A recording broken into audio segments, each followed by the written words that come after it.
레위기 23장 23절로 24절 말씀 우리 함께 보겠습니다. 레위기 23장 23절로 24절 말씀입니다. 우리 한 목소리로 같이 읽도록 그렇게 하겠습니다. 여호와께서 모세에게 말씀하여 이르시되 이스라엘 자손에게 말하여 이르라. 일곱째 달 곧 그 달 첫날은 너희에게 쉬는 날이 될지니 이는 나팔을 불어 기념할 날이요 성회라. 아멘.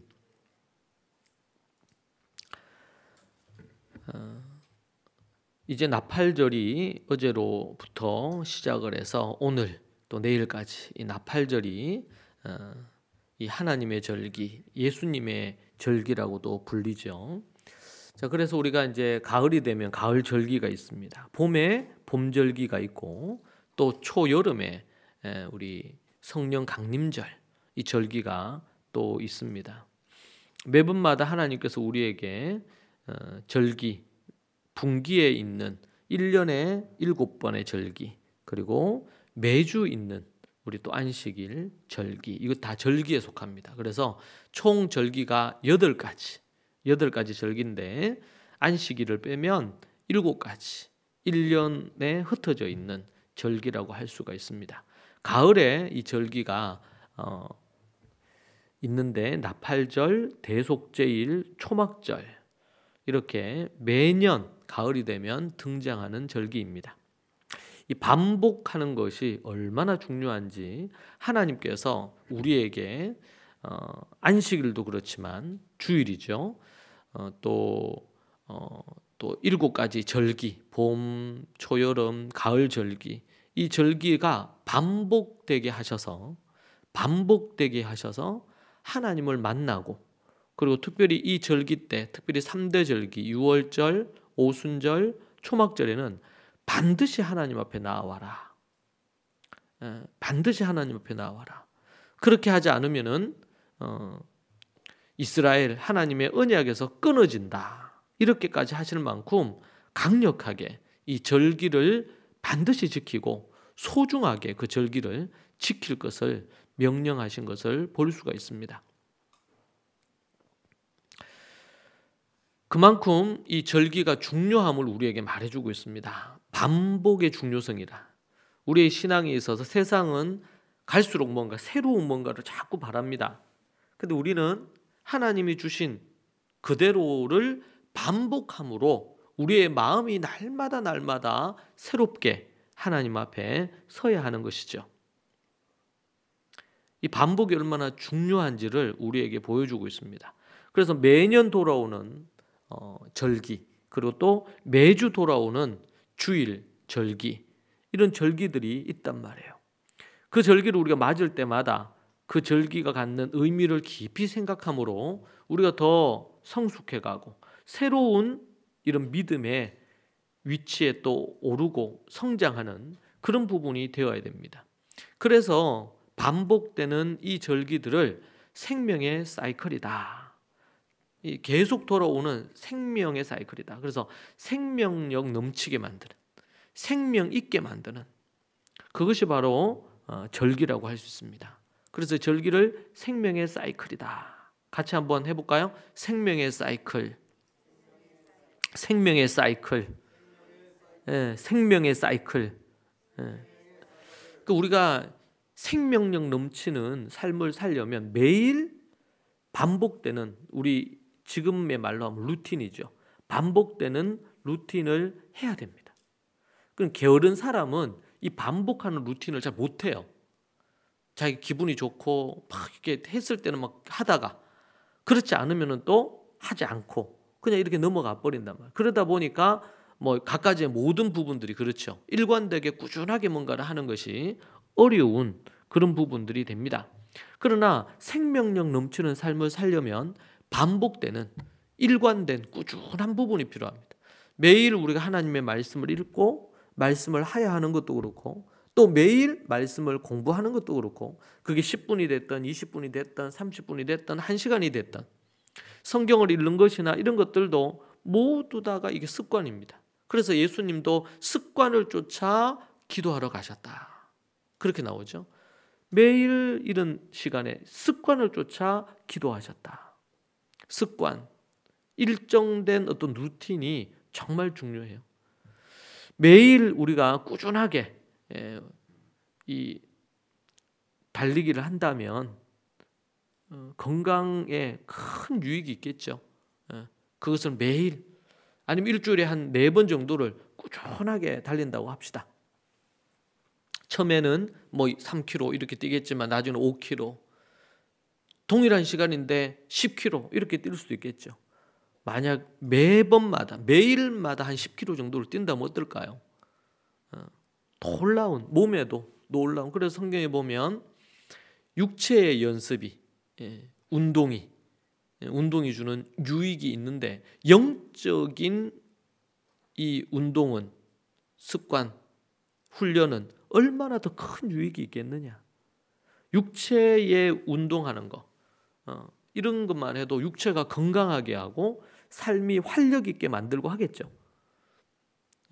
그런데 영적인 훈련을 하고 또 마음의 훈련을 하고 영과 혼의 훈련을 만약에 한다면, 바울이 얘기하기를 육체의 훈련하고는 비교가 안 되는, 육체의 훈련과는 비교가 안 되는 그런 이 땅에서, 금생에서와 내세에서 다 유익이 있다는 거예요.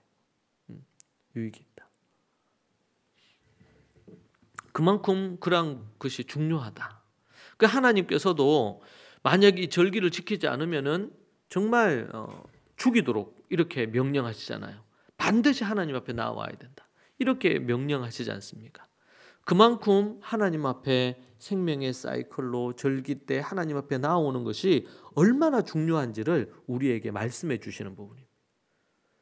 그런 의미에서 우리가 생명의 사이클, 이 생명력 넘치는 인생을 살기 위해서 우리가 때로는 막 열정을 갖고 뭔가를 하기도 하지만 또 시간이 좀 지나다 보면 우리가 식어지잖아요. 한 해를 시작할 때 우리가 큰 포부를 갖고 계획을 합니다. 그런데 그것이 한 주, 두 주, 한 달, 두 달 지나다 보면 처음 가졌던 그 마음이 자꾸 약해진단 말이에요. 흐트러진단 말이에요. 진정으로 성공하는 인생을 살려면 계속 동일한 마음을 유지하는 게 더 중요해요. 한때 정말 열심히 공부하는 학생들이 한때 열심히 하는 것도 유익하겠지만, 그러나 그렇게 하지 않더라도 일관되게 꾸준하게 그것을 3개월, 6개월, 1년, 2년, 3년 꾸준하게 하는 것은 엄청난 유익이 있겠죠. 공부하는 학생뿐만 아니라 그 외에 매사의 모든 일이 그렇습니다. 비즈니스 하는 사람도 그렇고 직장 생활하는 사람도 그렇고, 처음에 갈 때 직장 생활하는 걸 얼마나 기쁘게 갑니까? 시간이 지나면서 소위 말해서 매너리즘에 빠져요. 이제는 이 일 하는 것이 처음 가졌던 그 어떤 감사, 기쁨, 열정 이런 것보다는 이제 지루해진단 말이에요. 그러면서 매너리즘에 빠집니다. 그리고 이제 그 일에 대해서 익숙해지기도 해요. 그러면은 대충 하기도 한단 말이에요. 그러다 보면 결국에는 성장하기보다는 자꾸 퇴보하는 거예요. 영적으로 자라지 않아요. 우리가 하나님 앞에서 예수 그리스도의 십자가와 부활의 이 복음으로 거듭난 이후에 날마다 주님을 더 가까이 하고 하나님의 말씀을 더욱더 배우고 그 말씀대로 살아가고 실천하고, 우리의 신앙이 종교 생활이 아니라 그랬죠. 예배 자리에 나와서 예배 드렸다, 성경을 읽었다, 하야를 했다, 이게 중요한 게 아니라, 이것도 필요한 거지만 그걸 통해서 우리의 마음이, 우리의 영혼이 변하고 자라고 성장하고 있느냐, 하나님을 더 사랑하고 이웃을 더 사랑하고 그렇게 나아가고 있느냐, 그것을 우리에게 요구하시는 겁니다. 하나님은 우리에게 거룩하고 정결한 삶, 사랑의 삶. 그래서 성경에 보면 강도 만난 사람이 있는데 그 사람 앞을 제사장도 지나가고 레위인도 지나가고 그러잖아요. 그런데 예수님이 그때 얘기하시면서 누구에게 주목하십니까? 선한 사마리아인에게 주목하잖아요. 제사장이냐, 레위인이냐, 어느 누구냐, 어떤 직분을 가지고 있느냐, 얼마만큼 성경을 많이 아느냐, 얼마만큼 지식적으로나 지혜로 똑똑하냐, 이게 아니고 한 가지를 배웠을 때 하나를 실천하는 그 삶, 그것이 예수님이 마태복음 5장에서도 얘기하셨던 선한 모습이죠. 착한 행실이죠. 소금이 맛을 내듯이 빛이 선한 행실로 말미암아 너희들이 세상의 소금과 빛이 되라고. 이것이 우리의 신앙의 본질이지, 그 일을 위해서 말씀을 듣고 기도를 하고 또 성경을 공부하고 이렇게 하는 것은 밥을 먹는 것과 같아요. 밥을 먹고 우리 안에 그런 충만함을 가져서 만나는 사람들에게 선한 영향을 주고 또 예수 그리스도의 복음을 전하고 우리의 행실을 보고 저들이 하나님의 영광을 볼 수 있도록 그렇게 이야기하는 것입니다. 여러분, 우리가 그것을 위해서 동일하게 우리가 지금 절기를 지키고 이렇게 하는 것도 그러한 삶의 실천적인 삶의 모습을 위하여 생명력 넘치는 성령의 충만함이 계속 우리 안에 있어야 되겠죠. 그래야지 계속 일관된 삶을 살아갈 거 아니에요. 일관되게 꾸준하게 그 일을 할 거 아니에요. 그렇지 않으면은 기복이 심하겠죠. 그런 부분 것 같다. 그리고 또 절기는 예수님입니다. 절기는 뭐라고요? 예수님입니다. 모든 절기는 예수님에게 초점이 맞춰져 있습니다. 그리고 성삼위 하나님께 초점이 맞춰져 있습니다. 물론 우리는 이제 11월이 되면 추수감사절 또 성탄절 이런 절기들이 있죠. 여러분, 그런 기독교 절기는 우리 기독교 역사 속에 매우 중요하고 가치로운 의미가 있어요. 자, 그런데 성경에 보면 우리가 이제 유월절 있죠. 유월절이 예수님이 십자가에 달리시고 부활하신 절기야. 십자가와 부활 절기입니다. 그것을 대표해서 부활절이다. 우리는 그때 부활 수양회로 우리가 또 모입니다. 그 의미를 깊이 우리가 생각하고 묵상하고, 그래서 우리 토다의 삶에서도 며칠간 그것을 우리가 예수님의 십자가와 부활을 묵상하고 그렇게 합니다. 유월절은 어린 양으로 오신 예수님을 가르칩니다. 그리고 예수님의 십자가와 부활을 우리에게 말해주는 절기입니다. 절기는 예수님과 관련되어 있어요. 그 예수님이 이제 부활 승천하시면서 그리고 나서 승천 이후에 40일 후에 성령님이 이 땅에 오십니다. 성령님은 예수님의 영입니다. 성부, 성자, 성령님은 각각의 어떤 인격체가 있지만 그러나 또 하나입니다. 그래서 매우 신비로워요. 그래서 성령님을 다른 말로 표현하면 따라해 볼까요? 예수님의 영이다. 네. 성령님은 예수님의 영입니다. 그러니 성령 하나님은 곧 또 예수님이시기도 하고 나를 본 자는 아버지를 본 것이다. 예수님이 그렇게 말씀하시잖아요. 곧 예수님이 곧 또 누구시다? 성부 하나님이시다. 세 위격이 있지만 그분은 한 분이시다. 성경은 우리에게 그렇게 얘기합니다. 그런데 예수님이 침례 받으실 때 보면 성부 하나님께서 예수님을 부르고 성령님이 비둘기까지 또 내려오시고 그러면 또 각각의 또 인격체가 있는 거예요. 그래서 참 이게 신비로워요.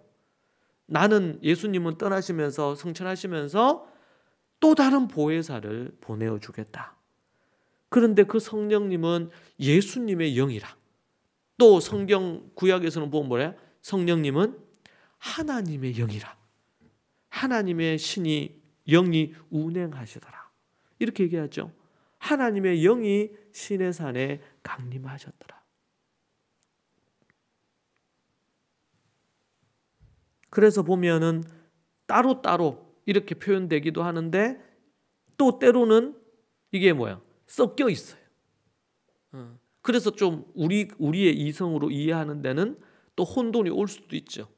그래서 셋이 하나요. 하나가 셋이요. 이런 부분들이 되는 겁니다.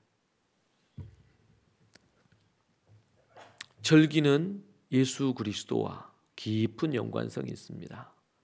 그래서 이제 유월절, 무교절, 초실절, 그리고 오순절, 성령 강림절이죠. 예, 성령 강림절. 그리고 예수님이 다시 오시겠다고 하셨죠. 이제 가을절기, 나팔절, 대속제일, 초막절. 가을에. 근데 이 절기는 재림에 초점이 가 있습니다. 뭐에 초점이 있어요? 재림.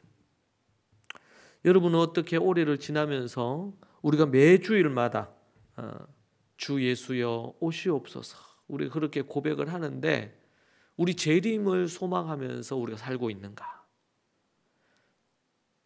1년 365일 매일매일 재림의 주님을 고대하면 너무 좋지만 혹 우리가 정신없이 살다가 잊어버릴 수도 있는데 매 주일마다 그 고백을 하고 마라나타 속히 오시기를 고백을 하고 그리고 이 시즌이 되면 가을이 되면 예수님이 재림하실 것을 우리가 더욱더 고대하고 그리고 그것에 대한 말씀들을 쭉 우리가 읽으면서 또 수양회로 생각하면서 예수 그리스도의 재림을 우리가 어떻게 준비하고 있는지 다시 점검하고 이렇게 하는 겁니다. 그래서 우리는 하나님의 나라를 그리고 예수님이 재림하시잖아요. 여러분 예수님이 반드시 다시 오시죠? 네, 반드시 다시 오십니다. 그리고 그분이 다시 오셔서 이 땅 가운데 심판하실 겁니다. 그게 언젠지 몰라요. 내년이 될 수도 있고 후내년이 될 수도 있고 알 수 없어요. 내일이 될 수도 있어요. 그것은 알 수 없는 거예요. 분명한 것은 반드시 이루어진다는 겁니다. 자, 그런데 이 가을이 되면 그 재림을 우리가 예행 연습할 수 있어요. 우리가 어떤 발표를 하거나 이렇게 하면은 그 전에 뭐 합니까? 마지막 최종 리허설을 하잖아요. 그런 것처럼 예수님이 오셔요. 언젠가 오신단 말이에요. 우리가 생각한 것보다 좀 더 빨리 올 거예요. 오셔요. 그런데 우리가 매년 이 나팔절, 대속제일, 초막절을 지키면서 그 재림의 주님을 특별히 기억하는 시즌이에요. 예행 연습을 하는 거예요. 주님이 이번 초막절에 아니면 나팔절에 예수님이 오신다면 우리가 정말 고대하고 기다리는 그 예수님이 오셨으므로 기쁘고 즐겁게 예수님을 환영해서 맞아들이고 그렇게 제가 어제 기도하고 어제 이제 그렇게 나팔절 시작하면서 어제 기도하고 오늘 기도하면서 제 마음에 예수님 속히 오시면 좋겠는데 그래서 예수님 오시면은 이제 모든 것들을 이제 다 끝내고 주님과 함께 천국에 들어가는 거잖아요. 그날이 너무 고대가 되는 거예요. 기다려지는 거예요. 어제부터 묵상하는데 그런 마음이 막 끌어올라. 정말 주님 속히 오세요.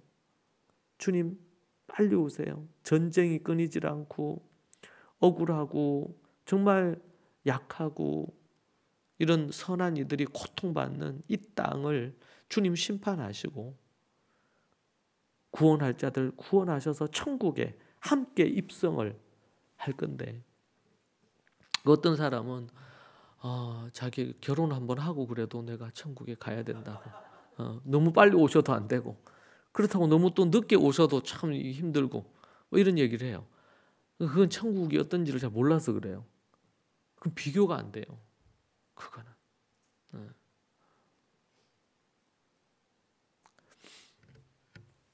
절기와 예수님을 기억해야 돼요. 특별히 우리 이 가을 절기는 예수님의 재림 절기입니다. 여러분 어떻게 재림을 기다리고 있고 고대하고 있습니까? 오늘 만약에 당장 오늘 주님 딱 오신다 그러면, 그래서 공중에 우리 주님이 딱 오셔가지고 우리 이름을 불러서 우리가 막 소면서 휴가가 돼 슉 올라가요. 그 하늘로 올라가서 그 예수님 맞이해야 될 거 아니에요. 오신 예수님, 응? 최신형 그 구름 타고 쫙 이렇게 오신다. 그 우리도 쫙 들려 올라가서 탁 이렇게, 탁 오늘 오시거나 내일 오시면 우리 그 주한이가 참 시험 안 치고 바로 쫙 처음 그럴 건데, 하나님께서 우리에게 약속하신 거란 말이에요. 재림하신다. 그것을 뭐야? 우리가 기다린다. 기다린다는 것은 언제 오시더라도 예비하고 대비되어 있다는 거예요. 그래서 예수님이 그 얘기하죠. 어디 주인이 멀리 갔어요. 그리고 종들에게 일을 맡겼어요. 그리고 한 종에게는 책임을 맡겼어요. 내가 다시 올 때까지 나의 재산을 잘 관리하고 집을 잘 돌보라고. 그런데 이 종이 어떻게 합니까? 시킨 대로 안 하고 친구들 불러가지고 허랑방탕하게 주인의 것을 자기 것인 양 술 퍼마시고 놀고 매일 잔치를 벌이고, 그런 식으로 자기가 해야 될 걸 하지 않고 종이 그런 식으로 보내잖아요. 그런데 이 종이 생각한 것보다 너무 일찍 주인이 와버린 거예요. 그렇게 할 때 너무나 당황하겠죠, 이 종이. 그리고 주인이 와서 심판하겠죠. 그 집안에서 맡겨진 일을 성실하게 한 2달란트, 5달란트 받은 종처럼 그렇게 한 자들에게는 그 이후에 더 큰 일을 맡기고 더 큰 책임을 주고 이렇게 하겠죠. 그런데 그렇지 않은 자들은 지옥불에 떨어질 자들이 있고, 아니면은 아무런 상급이 없는, 여러분, 그래서 천국에 가면, 여러분, 천국은 우리가 이제 생각하는 유토피아처럼 그냥 다들 공평할 거다. 이 공산주의 가치처럼 다 공평할 거다. 모든 것이 그냥 다 그럴 거다. 이런 식으로 생각하는데 그렇지 않아요. 천국에도 다 이게 다 있어요. 그럼 그게 천국이냐? 그게 천국이에요. 상급이 다 달라. 이 땅에서 어떻게 살았느냐에 따라서 천국의 상급이 달라.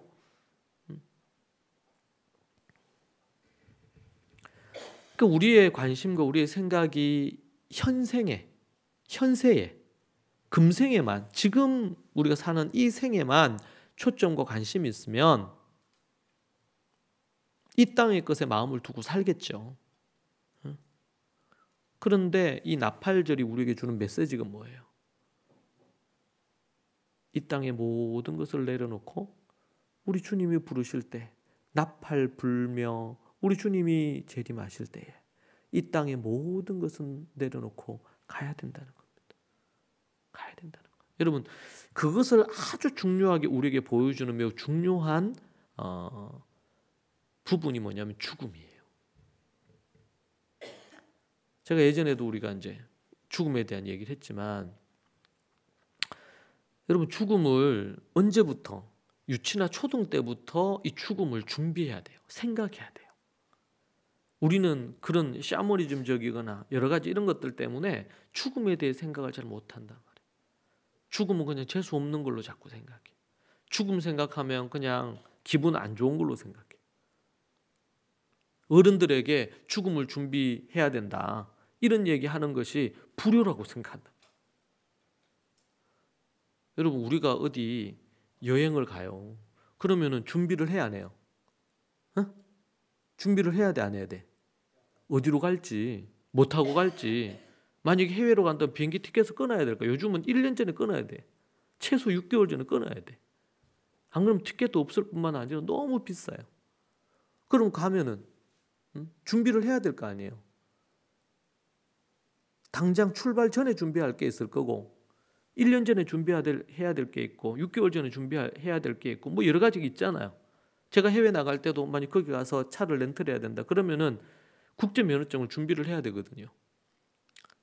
안 그러면은 외국 가서 운전을 할 수가 없어요. 렌트를 해도 운전을 할 수가 없어. 면허증이 없으니까. 준비를 해야 돼요. 그런데 우리가 죽음을 준비하고 그 다음 생애를 준비해야 되거든요.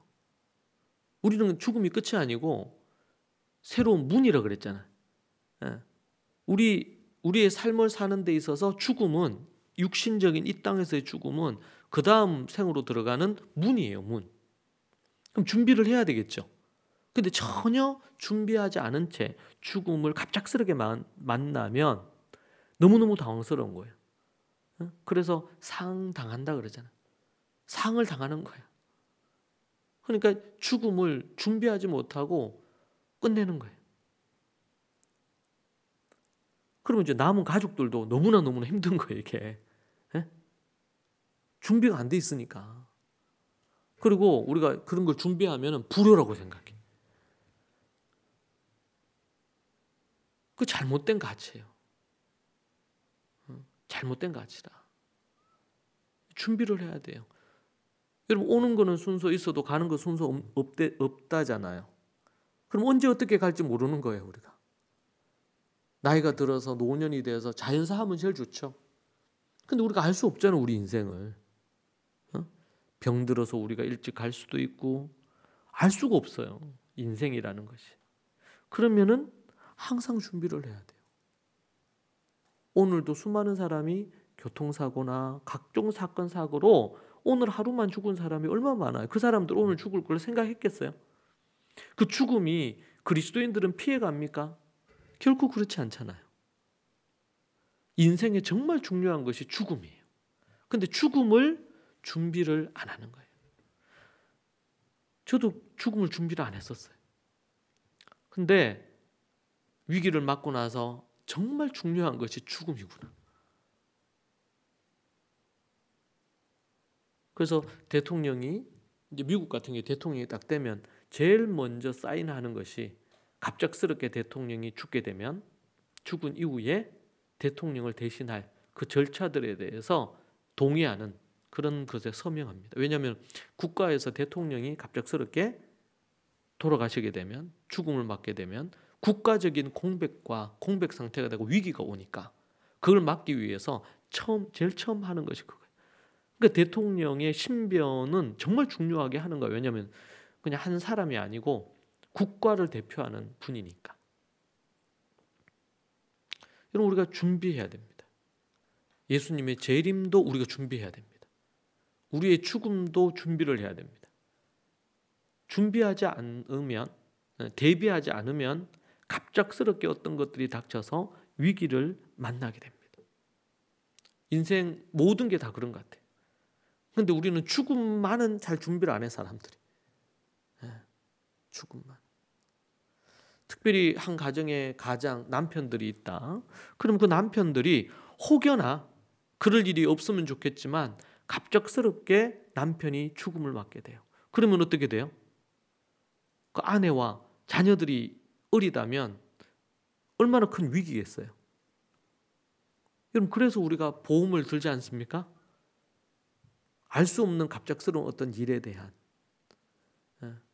그러니까 하나님이 알아서 우리를 지켜주시고 보호해 주시는 뭐 그것도 그런 믿음도 우리에게 필요하지만 그 하나님께서 그런 부분들에 대한 믿음뿐만 아니고 우리가 대비하는 그것 또한 하나님께서 우리에게 하라고 얘기하시는 부분이란 말이에요. 우리가 이런 균형감이 늘 우리에게 중요한 부분이 됩니다.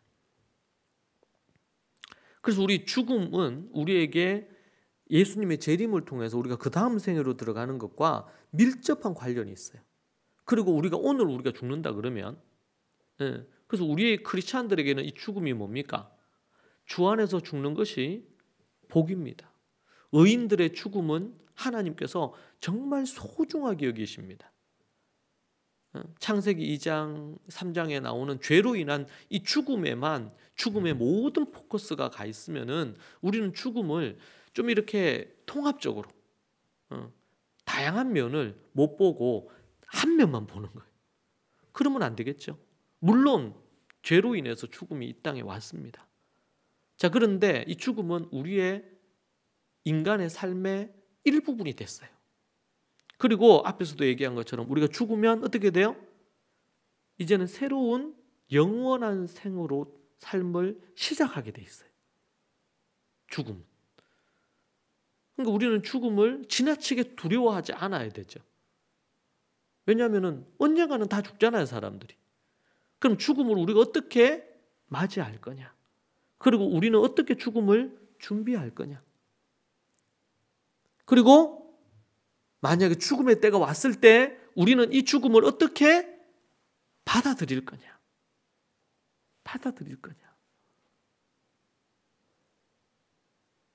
태어난 날도 우리에게 너무나 소중하지만 우리 인생이 끝맺는 죽음의 날은 더 소중하다. 이 땅에서 어떻게 살았는지를 결산하는 거잖아요. 그리고 하나님 앞에 섰을 때 하나님이 우리를 향해서 이제 죽어야지 그 소리를 들어요. 착하고 충성된 종아, 네가 너무너무 애썼구나. 이제 나와 더불어 이 천국에서 누리고 다스리자. 그 얘기를 들을 수 있는 자로 우리가 어떻게 준비되고 우리가 어떻게 사느냐. 곧 죽음은 현재의 삶을 결정짓게 해요. 죽음의 때를 생각하면서 현재를 사는 거예요. 현재를. 왜냐하면 인간은 유한한 존재거든요. 무한하질 않아요. 영원하질 않습니다.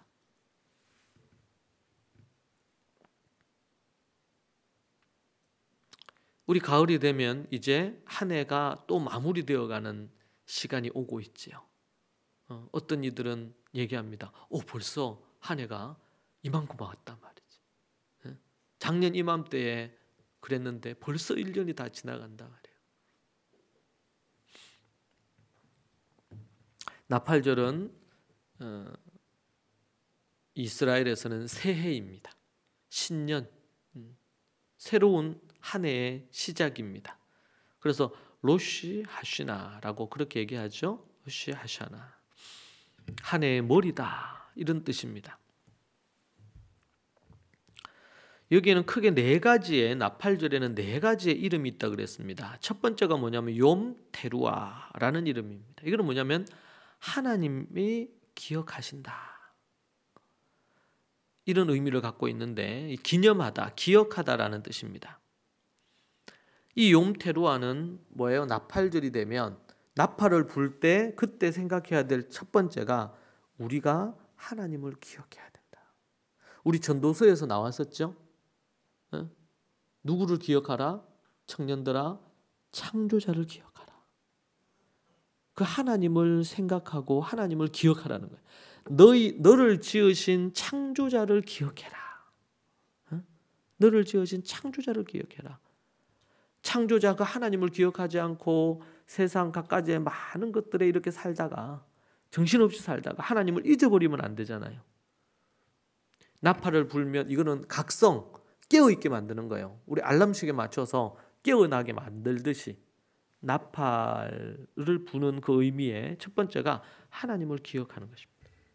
우리가 하나님을 기억한다. 나팔절에는 나팔을 총 100번을 분다 그러죠. 마지막 나팔 소리, 100번째 나팔 소리, 그것으로 이제 어떤 또 메시지를 줍니다. 나팔을 100번을 분다는 것은 나팔을 불 때마다 각성시키는 겁니다. 일깨우는 것입니다. 정신을 차리는 것입니다. 여러분, 우리가 그런 거 있죠. 어떤 부분에 대한 거를 깨우쳤어요. 뭐 예를 들면 우리 캠프 때 아이들은 뭐 양치하는 것부터 해서 건강에 관련된 걸 했어요. 그럼 강의 들으면 모두 다 아이들이 동기부여를 받아요. 그리고 정말 그렇게 해야 되겠다. 그때부터 캠프에서도 그 강의를 듣고 나서 그 다음 식사하고 나서 양치하는 게 달라, 애들이. 너무 열심히 한단 말이에요. 근데 캠프 이제 끝나고 집에 오면 열심히 하죠. 근데 그게 이제 한 주, 두 주 지나면서 또 어떻게 돼요? 그 전으로 자꾸 돌아가려고 그래. 이게 우리 옛 습관이 자꾸 어떻게 해요? 예전으로 끌고 가는 거예요. 그때 우리가 또 뭐 해야 돼요? 각성을 시켜야 되는 거예요. 정신을 차리게 해야 되는 거예요. 그러려면 관련된 영상을 보든지 책을 읽든지 아니면 어떤 그룹을 형성해서 서로 내가 약해졌을 때 누군가가 또 그걸 막 하고 있으면 그 사람 보면서 동기부여가 되고 또 그 사람도 내가 또 열심히 하는 걸 보면 이제 자극이 되고 이런 것처럼 각성을 시키는 거예요. 하나님을 기억하는 각성이 우리에게 필요한 거예요. 나팔절에. 두 번째 다른 이름이 뭡니까? 욤하딘이라는 이름인데 이 이름은 심판이라는 의미예요. 나팔을 딱 불면 너희가 어떻게 살았느냐의 부분을 따라서 하나님이 뭐 하신다? 심판하신다는 거예요. 심판의 때가 있다. 여러분 저는 이제 사람이 이렇게 하도 양치를 하기 싫을 때가 있잖아요. 피곤하거나 이렇게 하고 그러면은 싫을 때가 있잖아요. 제가 우리 학생들에게 하루에 최소 5단계로 양치를 해라. 그러면은 그 치아로 죽을 때까지 하나님 부르심을 받을 때까지 그 치아로 살 수 있고 썩어서 뭐 그거 하거나 아니면 발치라 이럴 일이 없어요. 그 내가 정신이 번쩍 들게 하려고 캠프 때 제목이 그러니까 원래 치아인데 이빨을 빼지 않고 이제 그거 하는 관리하는 법 이런 제목을 했어. 결국엔 썩으면 치료해야 되고 치료해도 안 되면 뽑아야 되잖아요. 뽑아야 되잖아. 근데 그 치아를 안 뽑으려면 어떻게 해요? 어떻게 하면 좋아요? 1년 내도록 안 닦다가 하루나 한 주간 열심히 어떤 작업을 하면은 이게 괜찮아요? 그게 아니잖아요. 매일 꾸준하게 해야 되거든. 이게 방법이 특별한 방법이 없어요. 그냥 제가 얘기하는 5가지 방법도 그냥 이것대로 그냥 매일 꾸준하게 최소 하루 4번, 3번에서 4번 양치질을 하고 이렇게 해서 꾸준하게 관리를 하면 썩을 일도 발치할 일도 없겠죠. 그 부분이. 근데 사람이 이제 좀 시간이 지나면서 또 안일해져요. 근데 언제 여러분 이 치아를 열심히 또 양치를 합니까? 아파서 치과 가서 치료하고 나면 그때로부터 며칠은 또 정말 열심히 해요. 열심히 합니다. 그리고 뭐 이제 뭐 먹었다, 뭐 초콜릿 먹었다. 그럼 바로 가서 이빨 닦아야 되죠. 밥 먹었다 바로 이빨 닦아야 돼요. 이 치아를 안 닦으면 거의 바로 썩어요.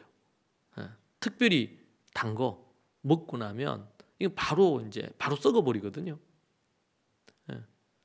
근데 어떻게 각성을 해요? 저는 이제 그걸 생각하면서 하는 것 중에 하나가 뭐냐면 좀 피곤해서 닦기가 싫어. 제가 가르쳤지만 5단계로 해서 치아를 관리하는 게 싫어. 하루에 4번을 닦아야 된단 말이에요. 하루에 4번. 하기 싫을 때가 있잖아요. 그러면 그때 이제 생각해요. 썩어가지고 치과 가서 입 벌리고 치료할 그때를 생각해요. 그래가지고 신경치료하면서 고통스럽게 울부짖었을 때를 생각하는 거예요. 기억하는 거예요. 그러면은 자동적으로 일어나져요. 어느 순간인가 앞에 있어요. 세면대 앞에 있어요. 양치질하고 있어요. 각성하는 거예요. 여러분, 저는 베드로가 예수님 3번 부인하잖아요. 여러분, 그 사건이 성경에 기록됐어요. 공개적으로 간증을 한 거죠. 근데 여러분, 그때 베드로가 그렇게 했던 그것이 베드로 인생에 죽을 때까지 각성시키는 기회가 됐어요. 그것이 하나님 앞에서 죄를 범한 거지만 그러나 그것이 하나의 약이 된 거야. 내가 그렇게 호언장담했는데 예수님을 부인하고 예수님을 심지어 저주하고 욕하면서 지 살겠다고 자기 생명을 보존하겠다고 그 짓을 했잖아요. 근데 그것을 그가 잊을 수가 없는 거예요. 그래서 그런 얘기를 해요. 닭 소리만 나면은 베드로가 경기를 하는 거예요. 꼭 껴! 이렇게 하고 그러면은 베드로가 자다가도 정신이 버쩍 든다는 거예요. 왜냐하면 자기가 예수님 부인했던 거 생각하는 거예요. 부인했던 거. 때로는 그래서 우리가 넘어짐이, 우리가 죄를 범한 것이 우리에게 은혜라. 왜? 다시 그 죄의 자리에 가지 않도록 만드는 거예요. 그러지 않고 우리가 하나님 앞에서 거룩하고 정결하면 최고고, 혹 우리가 죄를 짓고 넘어졌다면 평생 그것이. 그래서 여러분 보세요.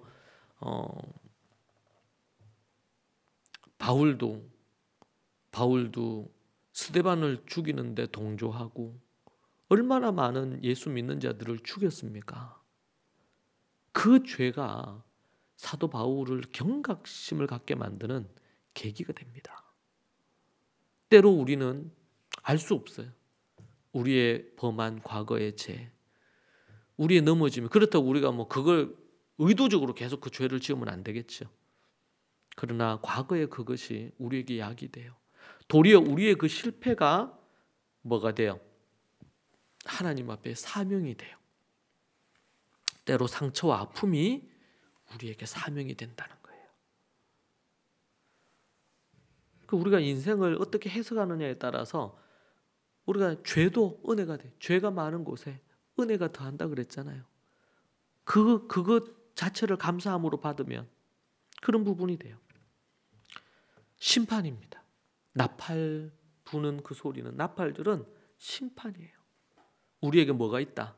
심판이 있다. 여러분, 우리가 이렇게 살면 반드시 하나님 앞에 심판이 있습니다. 그래서 그 심판이 있으니 조심해라. 심판대 앞에서 우리는 각자의 말한 것, 우리가 행동한 것, 생각한 것, 그것에 대해서 반드시 심판을 받습니다. 그것을 생각하면서 살아라. 그것이 바로 나팔절이 주는 의미예요. 욤 하딘. 심판, 하딘은 심판이라는 뜻입니다. 심판의 날이다. 네가 심판받을 걸 생각하고 말 조심하고 행동 조심하고 생각 조심하고 살아라. 우리가 우리 자녀들에게도 정신 차리게 하는 거예요. 징계하고 책망하는 게 뭐예요? 죄 가운데 거하지 않도록, 불순종하고 악하게 그렇게 하지 않도록. 세 번째는 감추는 날이라는 뜻입니다. 욤 하케세라고 하는데, 이건 어떤 의미냐면 대피소, 안전한 곳에 숨기다, 이런 뜻입니다. 진정으로 회개하고 주님 앞에 나온 자들에게는 이 사이렌을 쫙 울리면서, 우리 미국에서 토네이도, 우리는 그렇지 않죠. 토네이도가 쫙 이렇게 온다 그러면은 경고가 오잖아요. 사이렌이 울려요. 그러면은 모두 다 대피하는 거예요. 어디로? 안전한 대피소로. 그곳은 안전한 거예요. 모든 게 다 날아가고, 집도 날아가고, 막 소도 날아가고, 차도 날아가는 그때에 대피소에 있으면은 안전한 거예요. 나팔절은 나팔이 불려질 때에 심판의 때가 오는데, 그때를 대비하고 안전한 곳으로 그들이 숨어서 대비할 수 있도록 그렇게 하는 것입니다. 스바냐 1장 16절에 나팔을 불어 경고하며 견고한 성읍들을 치며 높은 망대를 치는 날이로다. 그렇게 얘기하고 있습니다. 여호와의 분노와 심판이 쏟아져 내릴 때에, 그때 우리는 대피소로, 안전한 피난처로 들어가야 되는데, 방주로 홍수 심판 때 들어갔듯이 우리는 예수 그리스도께로, 그 하나님의 울타리 안으로, 그 안이 가장 안전하고 우리를 보호해 줄 수 있는 유일한 곳이죠. 주님의 말씀 앞으로, 예수 그리스도 안으로. 네 번째는 혼례식입니다. 욤 하키두신이라 그래요.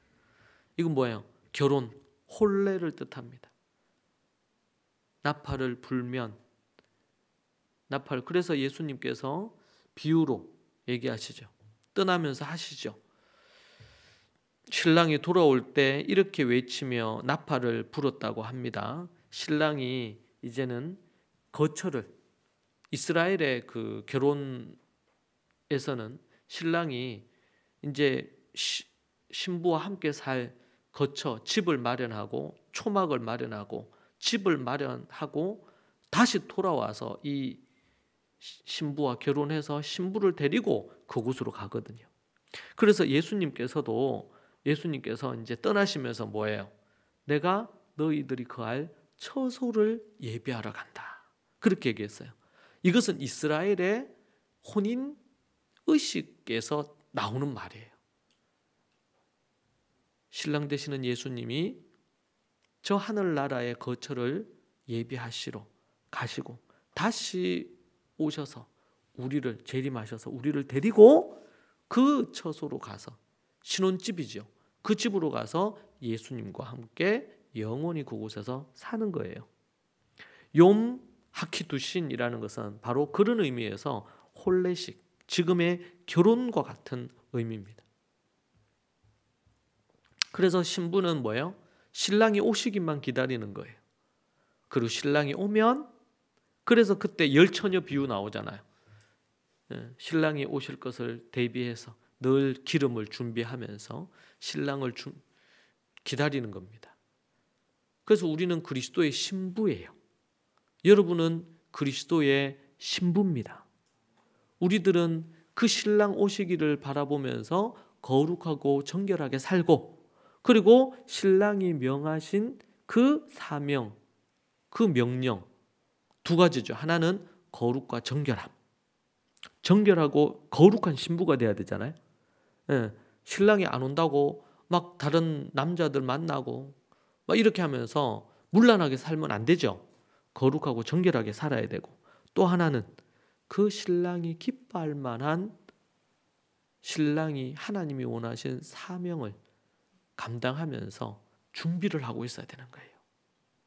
이 두 가지를. 그래서 신랑이 오시면 기쁘게 우리가 그 신랑을 맞고 신랑과 함께 잔치를 벌이고, 그리고는 그 신랑을 따라서 어디 가요? 그분이 예비해 놓으신 집으로, 거처로 가는 것입니다. 근데 우리 예수님 신랑 되신 분이 가셔가지고 너무 2000년 동안 안 오셔가지고 사람들이 기다리다 목이 빠지는 건데, 근데 왜 그렇게 오래오래 그렇게 하시냐? 어떻게든 이 땅에 있는 사람들이 한 사람이라도 구원 얻기를 원하시기 때문이겠죠. 마지막 때 복음이 다 전해지고 그런 이제 마지막 때 우리 주님이 오시는데, 그때 우리를 위해서 예비한 집을 준비해 놓고, 지금으로 한다면 뭐예요? 그 집에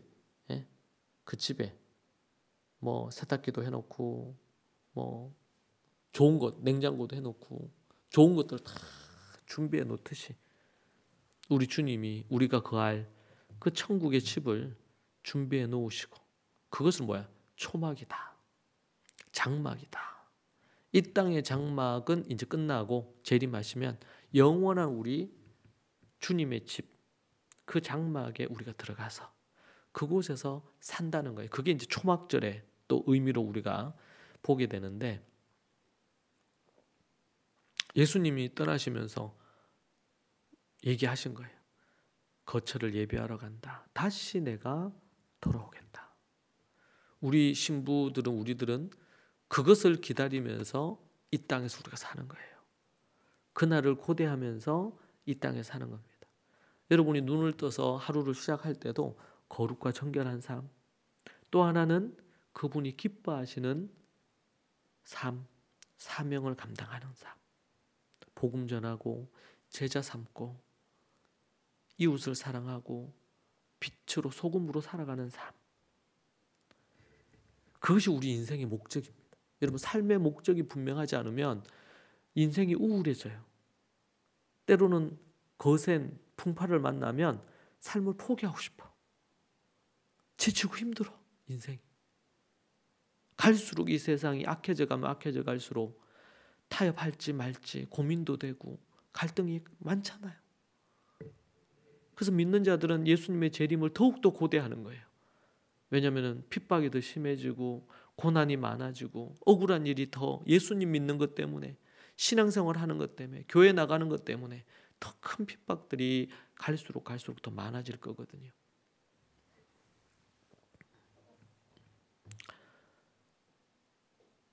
나팔절이 우리에게 주는 이 네 가지의 의미를 우리가 생각하고 재림의 주님을 기다리면서 오늘날 우리가 어떻게 살지, 혹 주님의 재림을 여러분 또 잊고 살았다면 이 시즌만큼이라도 예수님의 재림을 묵상하고 생각하며 살기를 소망합니다.